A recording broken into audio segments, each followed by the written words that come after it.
All right. Hello, everybody. Welcome to this new video. I'm super excited to be here today with Theresa Crater. Welcome, Theresa. Thank you Thank so much you. for Thank joining me you. today. It's so great to be with you. Yeah, wonderful to be with you too.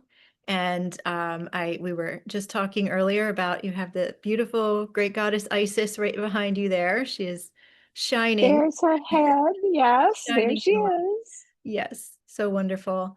I know you've been to Egypt many times and have been on some really powerful journeys and experiences in your life. So I'm super excited to learn more and to share this with Great. everybody. So Okay. I would love to begin by asking you to just share a little bit with us about your journey and how did you come to be doing this work and how did you come to be an author? Whatever Okay. you might like to share about your path. Well, there's sort of two different tracks that kind of came together as I started writing. When I was 7 years old, I was often telling my mother that I was going to be a writer when I grew up. And she told me she thought I had said that I was going to be a rider, like of horses. She said, Very different professions there. she said, you can't make a living at that, Theresa. She kept saying. And little did she know that many writers don't make a living at that either. But anyway, we do. We maybe one day we will, all of us. But then when I was in college, is really when I stepped onto the spiritual path. I saw there was a poster around town about a meditation group. Our friend had already started meditating. She said, "You guys have to do this." And we said, "Why? Tell us." And she's, "No, there's nothing to say. You just have to do it. You have to experience it. It's experience." And I think that's really has been important all my life is experience over thinking as much. I mean, yes, the knowledge is very important. And I became a meditation teacher after we started meditating. And that knowledge is important to impart. But also at the sacred sites, for me, the experience of the sites almost overshadows what I know about them.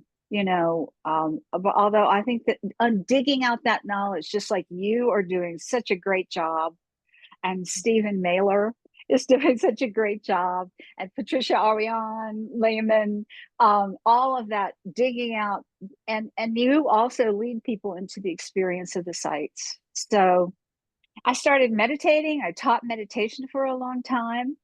Um, and then um, there's so many things that I kind of left the meditation group I was working with. It was kind of one of those you do this and nothing else kind of thing, and that didn't quite work, right?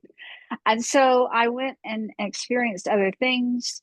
When I was in Colorado Springs, I studied with I guess we can say shaman. He was Cheyenne, um, part Cheyenne, but he had studied with a Mayan teacher on his parents' ranch. There was a Mayan man who lived there, and I worked with him for a while. And so we did these kind of hybrid ceremonies.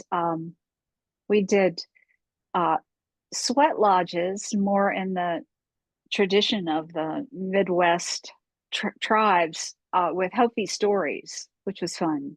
Um, and when I then that group got to be a little contentious, and I decided, okay, this is how it goes sometimes. I call it primate politics, right?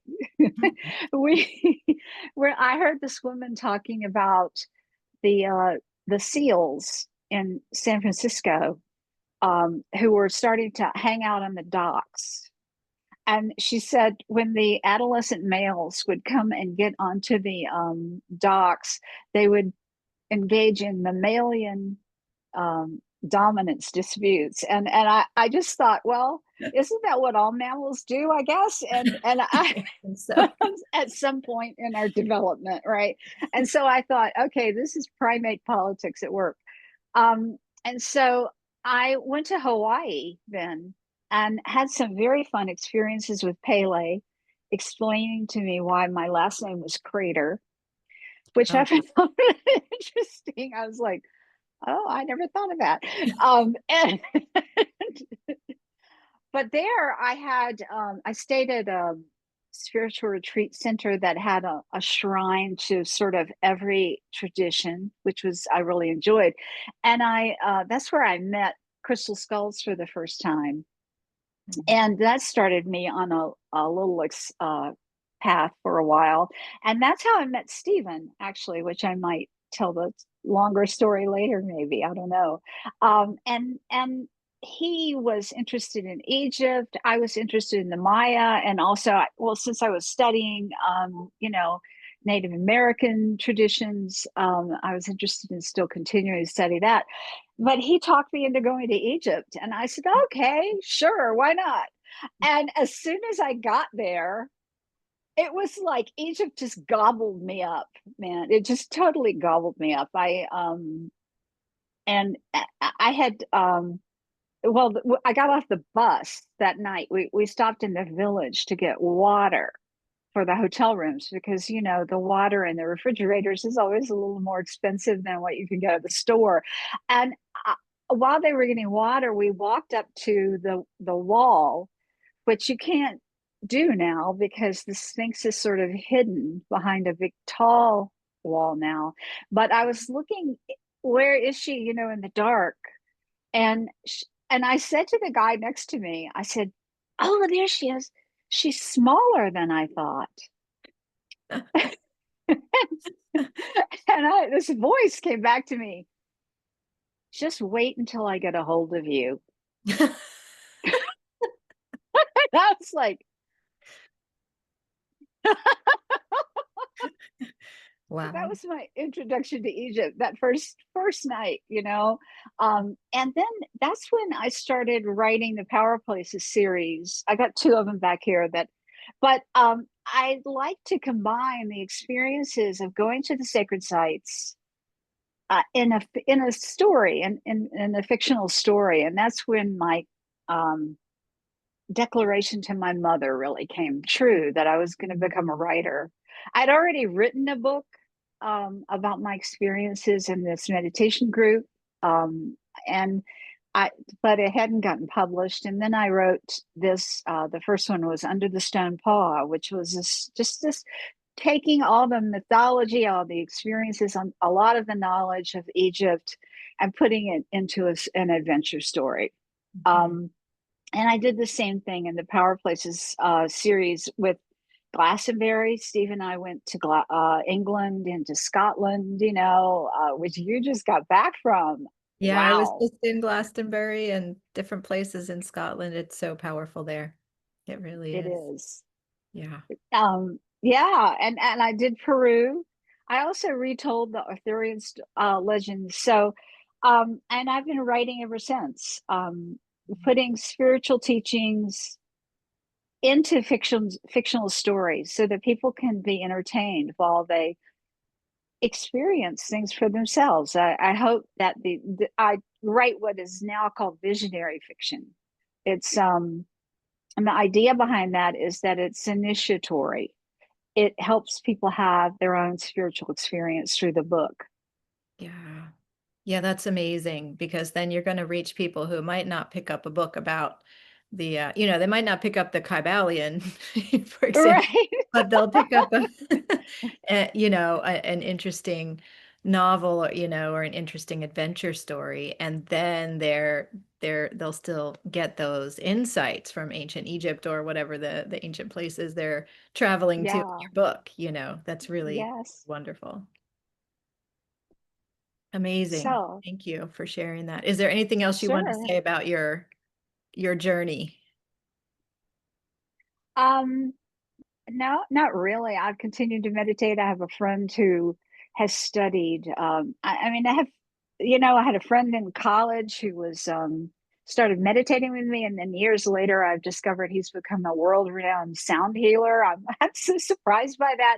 I have Amazing. another friend who I taught meditation with, and now she has developed a system of meditation based on on Vastu or on the astrology of the person, Mm. matching mantra, mantra with that astrological frequency of that person, Wow. which I think is fascinating. Yeah. So some of my friends have really just blown up. I'm just so amazed by them. Yeah, that's beautiful. That's really amazing. And the magic happens like that. So, could you tell us a little bit about your spiritual memoir as well? It's called Three Awakenings. Oh, okay. Three Awakenings is I call it the story behind the stories. And I called it Three Awakenings because it tells the story of three times that I was, well, I don't know how to put it, blasted into unity consciousness, which unfortunately I didn't stay in. but Pretty hard to stay there for a long time, right? but I mean, the Vedas swear to us that we could do this, but so far hasn't happened. But that's why I called it Three Awakenings. I wanted to tell the story of what unity consciousness is, what higher consciousness humans can experience, and some of the teachings behind how to get there, but also talk about experiences other people have had and some that I have had. I added, with permission, experiences other people have had in the sites, um, and so and I also, the third one, the first one was with my meditation teacher, and when we were on a retreat, I had this very unexpected. All of them were very unexpected. They just came, which I think, I'm like, okay, it's that easy. Let's do it again.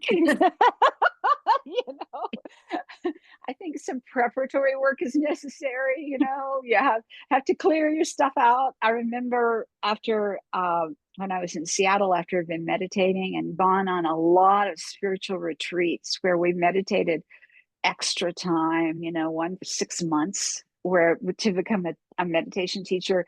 I had an experience in Seattle when I had moved there, where I was basically told, my two guides who came, I had the flu, and this is in the book.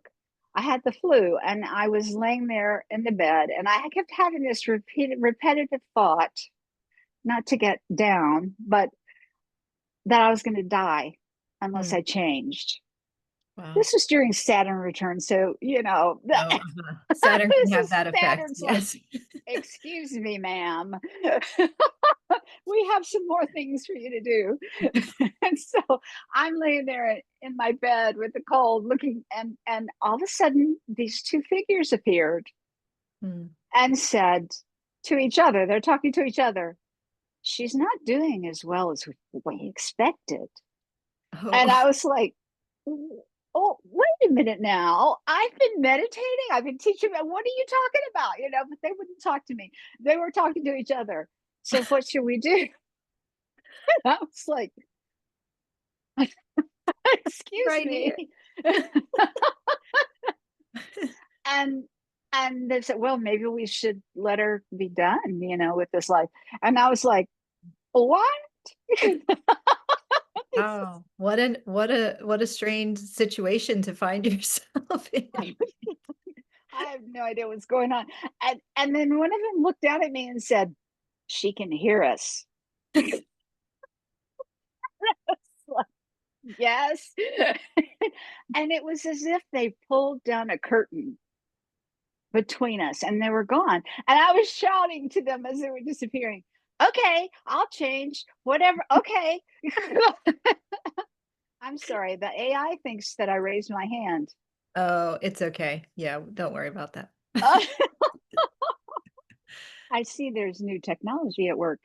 Um, and then I did. I decided that was the time when I went into some very deep therapeutic work. I found a Zen therapist who was great. I walked into his office and told him I was depressed, and he said, "So what? So what's wrong with that?" Wow. I was like, It's not the answer you were okay, expecting. we got another crazy person here. But I really understood it after a while that, we allow ourselves, we shouldn't be pushing down anything. Mhm. Because the meditation group I was with was a little bit like, oh, you should be happy all the time, which I call now pathological happiness, Mhm. right? If you're always happy. And Yeah. um, I think we are going astray here, but I understood it after a while. I thought, yes, I do have the meditation made me strong enough to face traumatic events in my life. And so I got a chance to clear a lot of that and move forward. Yeah. Beautiful. So Well, I, everybody, I recommend this to everybody. yes. Clearing. Well, I would love to hear more about the crystal skulls, and I know that's an Oh, important part of your okay. story. So when did you first encounter a crystal skull, and what All happened right. at that time? Well, this was another experience when I thought, okay, this is crazy. A lot of the really elevating, clearing, next step experiences I have, the first thought I had about them was, this is nuts. you know, I guess Yeah. it's Uranus, or Uranus, as you were talking about the other day. It's like, what? Big surprise, right? Surprise. Yep. Like, what did you say I should do? But I was in Hawaii after I had been with my shamanic group, and I decided it was time for me to move on, and I decided to take myself off to Hawaii. And I met somebody there who was very spiritually advanced. I thought she and I had we clicked. She was a good person to talk to, and she said, uh, Max, the crystal skull is coming, and I'm going to help with it, and you should come and meditate with him. And I was like, sure. Why not? You can't So turn we down did. an opportunity like that, you know. Yeah, but I mean, I was like, crystal skull, I have no idea. I don't have a clue what this is. And so okay, why not? I'll go. So I went, and there was this little lady from Texas there, Joanne Parks was Max's keeper at the time. And she had a little circle. Max was in the middle, and he was covered by a little cloth when I first got there. And we all sat in a circle, and then she started to talk, and she lifted like this. I felt like, okay, this is like some magician show. I mean, what is this? She lifts off and can you tell I have a Virgo moon? I'm a little too critical. And so I'm like, okay, well, wow, this is like some energy here. So she's telling the story of how she met Max, and all of this, and I'm listening, and it's. And then I decided, well, okay, she's going to talk for a long time now. So I think I'm going to meditate. I hope she doesn't think that's rude. So I just closed my eyes and started to meditate. And after about a few minutes, I feel this little stream of energy coming off the skull. And he, it's like he knocked. Mm. Can I come in? He asked permission. And I said, okay. So because it felt good, and he was polite. So I thought, okay. And he took this little stream of energy and just turned the nozzle and turned it into a fire hose. Wow. And that fire hose of energy just took me and knocked me back into what my mind labeled as Christ consciousness. Now, this is not that I turned into Christ. Obviously, you can see this for yourselves. But that's what it labeled. It was a label I wouldn't have used. It was the same experience of unity that I had had once before, where everything melts away. All of the problems, all the issues, all the worries, all the pain just is gone. And we become who we really are at our core, which is this expanded ocean of universal consciousness. But we don't lose ourself. We still are there, functional. We still, it's not like we just disappear, but we're floating in this universal consciousness. And Max just knocked me back into it. I was hooked. I thought, this is great. And it lasted for about 24 hours. Max wouldn't let me take a picture of him because he said, no, no, no, you don't get attached to me Hmm. because this experience will come to you in many other ways. It's not me. First of all, I was surprised the skull was talking to me. And I was surprised it had its own personality. It was a personality.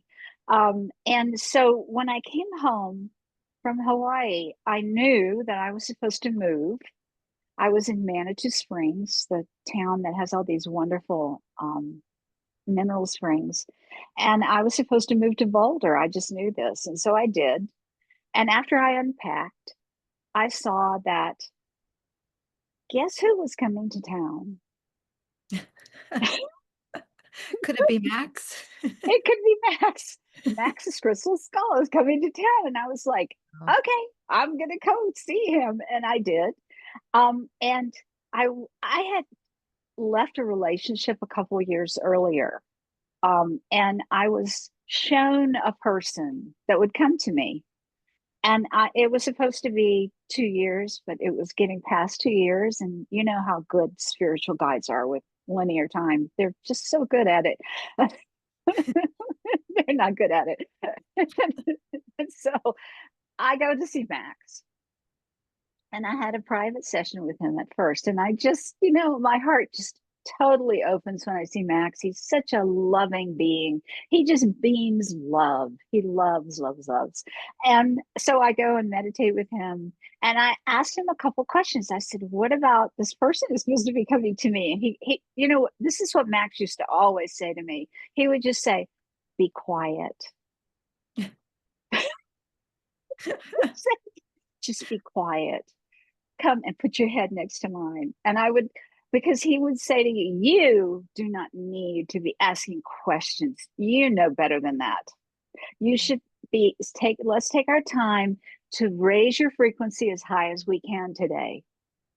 And that's all he was interested in. He didn't care about any of it. Wow. So I had this nice meditation with him. Put my head down, right?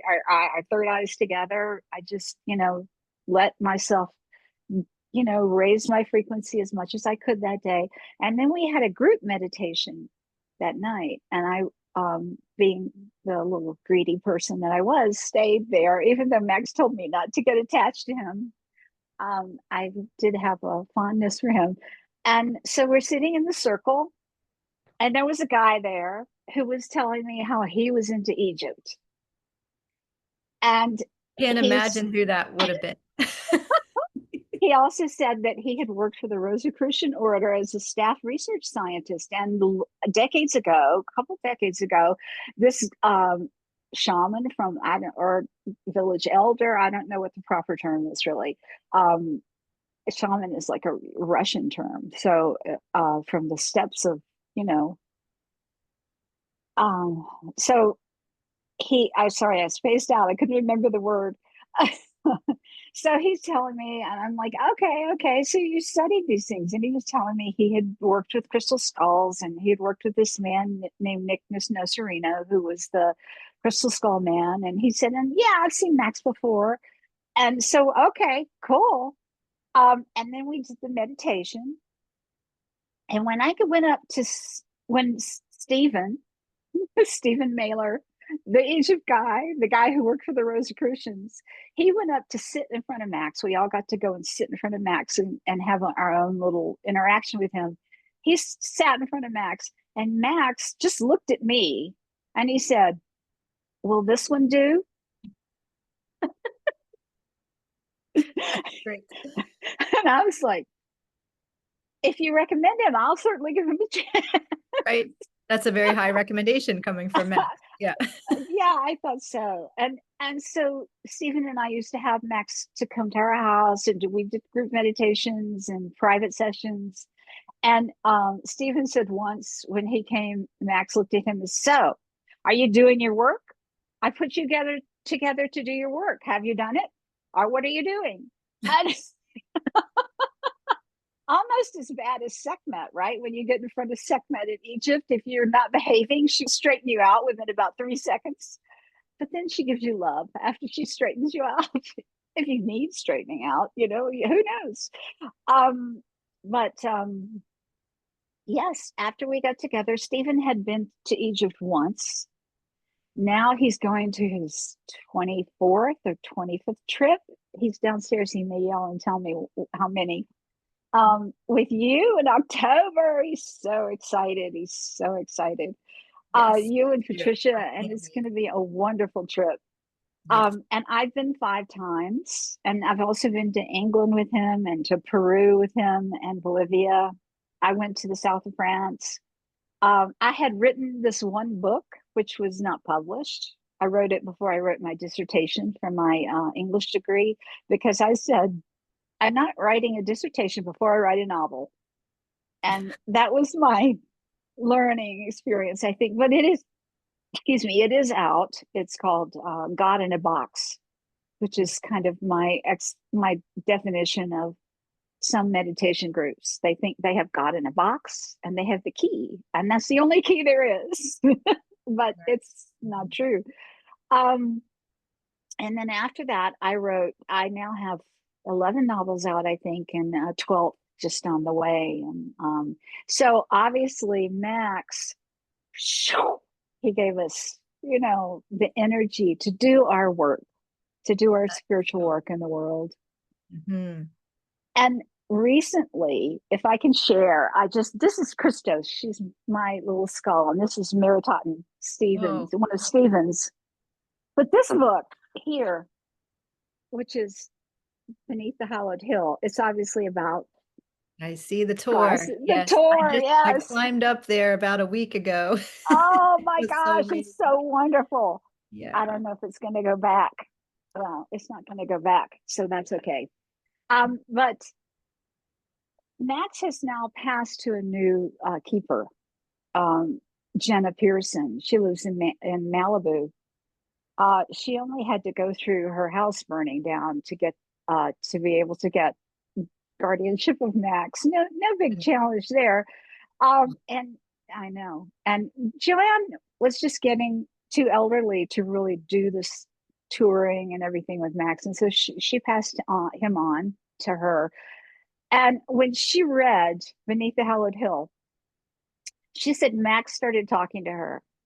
Max is in this book. He appears as one of the 13 crystal skulls in Atlantis. Mhm. Now, I know that Hakeem had some issues with Atlantis. He said it didn't really exist, but I think it was because of the way in the early 20th century Atlantis was presented as these white people going around the world enlightening the indigenous people of the world. But we know that this is not what Atlantis was. It was just one of many enlightened civilizations at that time, I think. And Stephen calls it the maritime, global maritime culture, that they were all in touch with each other. But that's how Max appears in the book. He's one of the crystal skulls in this circle. And my Atlantis character goes, when she turns coming of age, she goes to this circle of skulls to consult with them about what her proper, help me find what I'm supposed to do in the world. Where do I fit? And my character becomes one of the keepers of the she learns how to work one of those huge Atlantean crystals that we've all heard about. And mine is a portal. It's not just an energy device, it's a portal to other worlds and other dimensions. And so um, I was like, where is this coming from when I was writing the book? And one of my characters, the villain, decided to take the bit in his mouth and run away with the book. And I was chasing after him, like, what are you doing? Would you stop? I get, I need you for more books, but he just took off. Um, and so Max told Jenna as she was reading this book, do you see where this all came from? Do you see? Because Max had talked to her about many of the things that were in the book, and she kept writing me these little, you know, messages. I can't believe this, blah, blah. Max said this, and I've experienced that, and blah, blah. It was so much fun. So I don't know. Maybe Max helped me write that one up. He could have. I love that. So could you tell us, for those who may not know, and I don't know a lot about the crystal skulls either, what is the history there, or what is Max's history, just so we have a little more like foundational information on. Well, yes, I should. Yes, and really, Stephen is the expert here. I'm more of the sitting in front of crystal skulls and talking to them person. Yes. Um, Well, whatever you want to whatever share is I know. great. I know that the crystal skulls are in the Mayan tradition. Many of them, we have been to 3 crystal skull conferences where we've met some old, ancient skulls. An ancient skull is considered by Nick Nocerino more than 1,000 years old. Uh, um, an old skull is considered more than 100 years old, and a contemporary skull is one that's been carved after that. So there are a lot of them around. Um, Max was in the keeping of a Tibetan Lama who was actually, excuse me, a an American. He was one of the first lamas in the Tibet that had been accepted in the tradition, and he Max maybe Max used him, or they worked together as in healing. And when he passed away, he gave Max to Joanne, and Joanne was nonplussed about what to do with him. So she put him in the closet Oh, in a wow. box. Hmm. And Max started talking to her. Hey, lady. Get me out of this box. We're supposed to be seeing people. We're going to see thousands of people. And she was like, oh God, would you be quiet? And then she'd say, I'm talking to a rock, you know, but she came around. Wow. Before that, Max had been in with a Mayan daykeeper, I think, and that daykeeper had given Max to this guy, this Tibetan Lama, whose name I've forgotten. Hmm. But it's just there's tons of videos, of Joanne talking. Crystal skulls in general, the ancient ones. Max told me that he has the what are the I can't think of the right word. He has the blueprints of the earth. Okay. He carries the blueprints of the earth. He knows the holograms. He has the holograms of the whole earth's history, which I found interesting. Mhm. um, I think he's been around a very, very long time.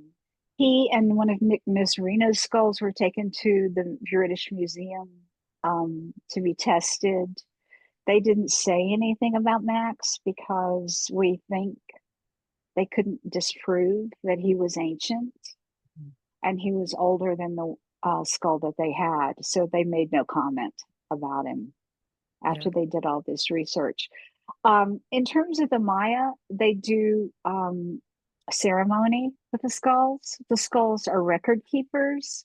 That crystal has gaps in the crystal lattice structure where we can encode thoughts and knowledge in them, and they're used in computers and watches and all kinds of, for transmitting information. Um, we saw the Maya come. I was with a skull that was, in my opinion, quite jumpy. She was Ishel was her name, and I think she was definitely an ancient skull. This is in Los Angeles, and she was not happy. Everybody was telling me I was crazy, but fine. Thanks for your opinion. But she was not happy. And finally, I got these two Mayan guys to come over. They were with the day keepers, and Don Alejandro was there, and all the people. And I said, "Come here," you know. And we all stood in front of the shell, and our language barriers were a little not, I couldn't explain everything, but they just stood there and looked at her, and then they started toning, Mm. and they toned to her, and she just settled right out. Wow. So they have, they really know how to deal with them. They use them in ceremony. Apparently, they also put them with people who passed. They sit next to people who are sick, people who are going to be who are dying, who are passing. Um, they give advice. Amazing. So I'm sorry I don't have a lot of background from them, but maybe Oh, we can no, that get was some of them to wonderful. tell us sometime. Yeah. Yes, surely they have the information for sure. Yes, that's true. Beautiful. Wow. Yeah, it's so fun to hear about your experiences with the crystal skulls and with Max. It's just so fascinating. It Really was beautiful. fun. I haven't seen Max in a long time, but I put him on my altar and I can connect to him a little bit, that way. Yeah. Yeah, beautiful. So, could you tell us about your time at some of the Magdalene sites? This is a whole other topic, but this Yes. sounds Actually, really that's what I was thinking. Sorry. We must be attuned here. I went to the south of France. I wanted to go and see the Magdalene sites. I'd been wanting to go for a while. So I was having trouble matching my work schedule with tours, but I decided to go. Well, I talked to Veronique. Um, Her last name starts with an F. Um, she wasn't doing a tour. It was after COVID, before it was right around that time. Um, and things were just getting started again. So I ended up going with Kathleen McGowan, who has studied the Magdalene tradition all her life and written novels about it, which is interesting. She's also done some nonfiction. And we went to places, and I very much enjoyed it. I learned a lot. The Magdalene tradition is very strong in the south of France. They have no doubt that she came there, that she taught there, that she raised her children there, the children that she had with Yeshua, but Yeshua was gone. There's some debate, of course, about what actually happened to Jesus. Some people say he died on the cross. There's a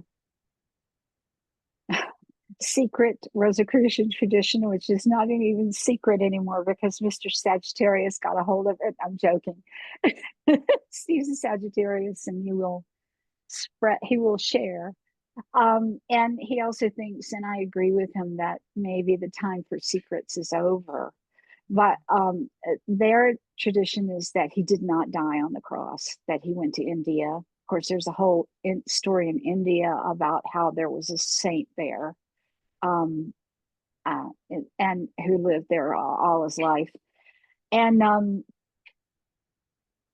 but Kathleen is absolutely certain that he did die on the cross. She remembers it herself, and so whatever. I mean, everyone has their own experience, and we have to honor everyone's experience. But we went. She spent some time in a cave. We went up to her grotto. We climbed up to her grotto where she would spend time in meditation. And when I was there, she showed me, she showed me her what it was like for her to be there. And this grotto is is very sacred. And she would sit, and the top of the mountain would open up, into the higher frequencies. And she and Yeshua would talk to each other there. Mm. It's a beautiful place. It's a wonderful. I mean, no matter what your feelings are about what your spiritual path is, it's just a very sacred place. Another funny experience I had was going to the. I'm just looking to see what time it is. We're okay. We went to Martha, her sister Martha's basilica, where some of her relics are. And her Martha's house used to be there. And then they built this church or where her house was. And then they built this cathedral where her house was. And then they built this basilica where her house was. And her tomb is underneath. It was locked up. We couldn't get right into it, but I sat on the steps down to it where I could see her, the box, and she started talking. And she was, Martha was very practical. She served the food, she, cleaned the house. And she said to me, and there was this world-renowned psychic there whose name I won't share, but she came down and sat with me. And as Martha started talking, we both looked at each other like, yeah, I'm hearing it too. And she said, this is what she said: too much dusting.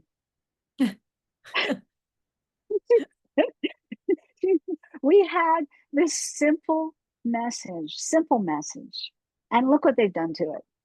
She goes, Yeah. it's Yeah. it's just too much elaboration, you know. Yeah. Um, but which I thought was interesting. Some people say that's what happens with spiritual teachings. The spiritual messages, the spiritual knowledge is simple in a way, and then it gets elaborated, by the followers who kind of maybe don't have quite as strong a grip on it as the original people did.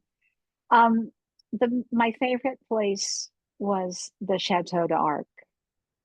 And I had, once again, had no expectation. Just thought, okay, here we are going to see another one. We're going to go see a Templar tower.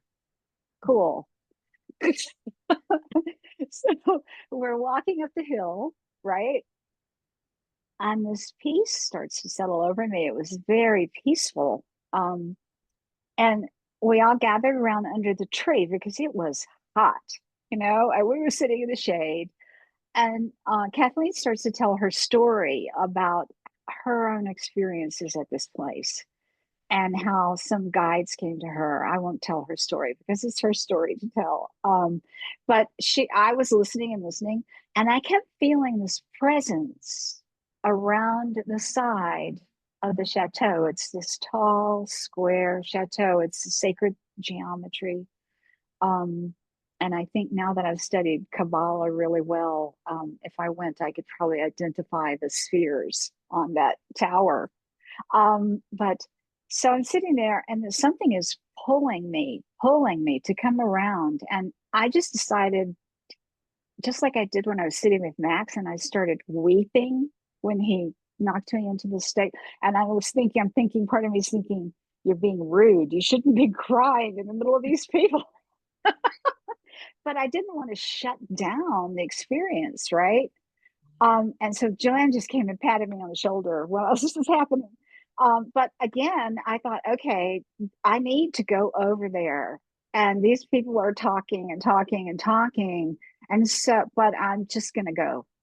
So I excused myself, as quietly as I could. And I snuck around to the corner with this place. There's a place where it faces the whole valley. And that valley is, uh, Rennes-le-Château is there, the place where supposedly things were buried. But that's a Magdalene chapel. There's a Magdalene chapel there. That valley is situated in such a way that things are placed, chapels, churches, wells that already naturally existed, mountain peaks, so that there's a sacred geometry in that valley that supports a very high state of consciousness. This is where Nostradamus lived. when he did his predictions. We got to see his house.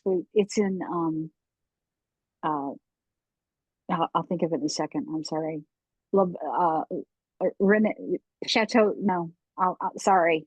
My brain names. I've always been bad with names. I apologize.